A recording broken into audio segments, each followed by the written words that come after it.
আসসালামু আলাইকুম বন্ধুরা, কেমন আছেন আপনারা? আশা করি সবাই ভালো আছেন। আলহামদুলিল্লাহ, আমিও ভালো আছি। আবারও একটি নতুন ভিডিও নিয়ে আপনাদের সঙ্গে চলে এসেছি। মিজানুর রহমান আজহারী ওয়াজ। আপনারা যারা যারা মিজানুর রহমান আজহারী ওয়াজ শুনতে ভালোবাসেন তারা পুরো ভিডিওটা দেখে থাকবেন। আশা করি ভালো লাগবে। ভিডিওটি যদি ভালো লাগে একটি লাইক, কমেন্ট ও শেয়ার করবেন বন্ধুরা। চ্যানেলটি সাবস্ক্রাইব করে পাশে থাকবেন বন্ধুরা। ভালো থাকবেন। আল্লাহু আকবার, আল্লাহু আকবার, আল্লাহু আকবার, আল্লাহু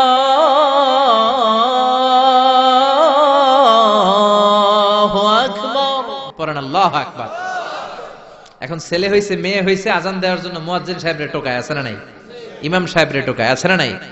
বিশ্বনবীর প্রথম নাতিটার নাম ছিল হাসাইন। দুই নাতি তো, বড় জনের নাম হাসান, ছোট জনের নাম হাসান। জন্ম হওয়ার সাথে সাথে বিশ্বনবী ঘরে ঢুকে দুই কানের মধ্যে হাত লাগিয়ে হাসানের কানের সামনে দাঁড়িয়ে বিশ্বনবী নিজে আজান দিয়েছেন। এই জন্য নিজের ছেলে হলে নিজে আজান দিবেন, অথবা আপনার নাতি হইলে দাদা হিসেবে আপনি আজান দিবেন। আপনার ভাতিজা ভাতিজি হয়েছে, চাচা হিসেবে আপনি আজান দিবেন। ইমাম সাহেবরে টোকানোর দরকার নাই। একজন মুসলমান হিসেবে সবার ভালো করে আজান একামত জানার দরকার আছে না? তাহলে ছেলে হোক মেয়ে হোক খুশি হবেন। এটা হলো প্রথম দায়িত্ব বাবা মার। যত মায়েরা, আমার মাইকের আওয়াজ যদি আপনাদের কানে যায়, মায়েরা শোনেন।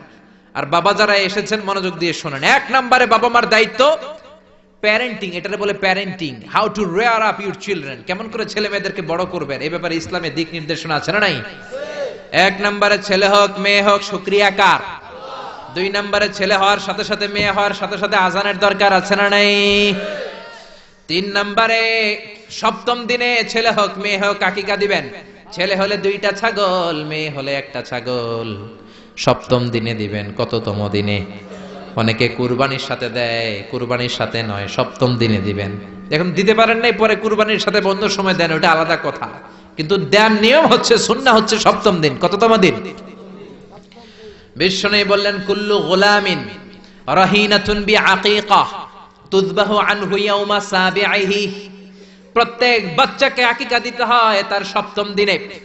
তারপরে ইউসাম্মা ফিহি, সপ্তম দিনে তার একটা নাম রাখতে হয়। তারপরে ইহলাকু রাসুহু, তার মাথা কামিয়ে ফেলতে হয়। ছোট ছোট চুল থাকে না, নিউ বর্ন বেবি, নতুন বাচ্চার মাথায় হালকা হালকা পাতলা চুল থাকে, এগুলোকে আপনি হলক করে দিবেন, শেভ করে দিবেন। তাহলে সপ্তম দিনে তিন কাজ। এক নম্বরে আকিকা। এক নম্বরে কি? সবাই বলেন। এক নম্বরে দুই নম্বরের নাম রাখা। দুই নম্বরে কি?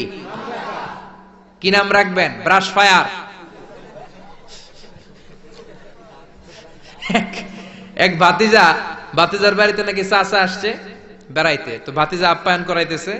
চাচা কয়, কতদিন পরে তোমার সাথে দেখা, তোমার ছেলে হইছে একটা, মেয়ে হইছে একটা, আমি তো চিনি না, ডাক দাও না। ডাক দিছে ব্রাশ ফায়ার। চাচা মনে করছে আসল ব্রাশ ফায়ার, এটা মনে করে চাচা দিছে দৌড়। ভাতিজাও চাচারে ধরার জন্য দৌড়। চাচাও দৌড়ায়, ভাতিজাও দৌড়ায়। চাচা কয়, ভাতিজা বয়স আমার 70-80, তুই আমার ব্রাশ ফায়ার করিস না। ভাতিজা বলে, চাচা এটা ওই ব্রাশ ফায়ার না, আমার ছেলের নাম ব্রাশ, মেয়ের নাম ফায়ার। তো এই ব্রাশ ফায়ার, এই জাতীয় নাম রাখবেন। আহাব্বুল আসমা ইলাল্লাহ আব্দুল্লাহ, আব্দুর রহমান। আল্লাহর কাছে সবচেয়ে প্রিয় নাম আব্দুল্লাহ, আব্দুর রহমান, এগুলো রাখবেন। নবীদের নামগুলো রাখবেন, কোরআন থেকে চুজ করে নাম রাখবেন, সাহাবাদের নাম রাখবেন। তাহলে ছেলেগুলোর আল্লাহ আল্লাহ বানাই দিবে কে? আর ব্রাশ ফায়ার রাখলে ব্রাশ ফায়ারের মতোই হবে, ঠিক কিনা? বিভিন্ন সমাবেশে এরা বোমা মারবে, ককটেল বোমা মারবে, হত্যা করবে, ডাকাতি করবে, ছিনতাই করবে, মেয়েদের ওন্না ধরে টানাটানি করবে, জোরে কোন ঠিক কিনা? এজন্য সপ্তম দিনে তিন কাজ। এক নম্বরে আকিকা করা। কি করা? দুই নম্বরে নাম রাখা। কি রাখা? তিন নম্বরে মাথার চুল ফেলে দেয়া। কি করা?